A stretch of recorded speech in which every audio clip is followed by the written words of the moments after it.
Welcome to the Salmon Runs YouTube. Enjoy the video. You begin by confirming prerequisites: batteries charged, key on hand, and door alignment correct.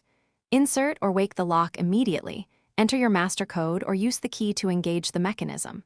Once done, listen for the first audible click. This indicates the actuator has powered and the bolt is free. Make sure to test a gentle close to verify the latch catches. If the door resists, stop and realign hinge pins before proceeding to avoid jamming the mechanism. You now execute the core sequence. Enter the code or rotate the key firmly until the bolt extends. Watch the keypad or indicator lights for confirmation and listen for dual beeps.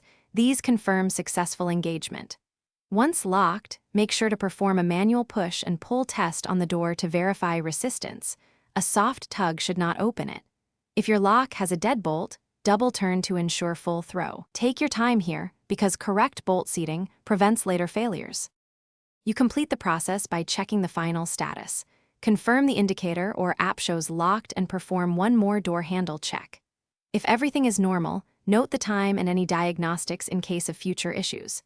If something goes wrong, here's a key troubleshooting tip. Reopen and inspect the strike plate alignment, lubricate the bolt with graphite or silicone, then retry the lock sequence. If the motor stalls or the bolt only partially extends, power cycle the lock and test. Thanks for watching. Consider subscribing if we helped you.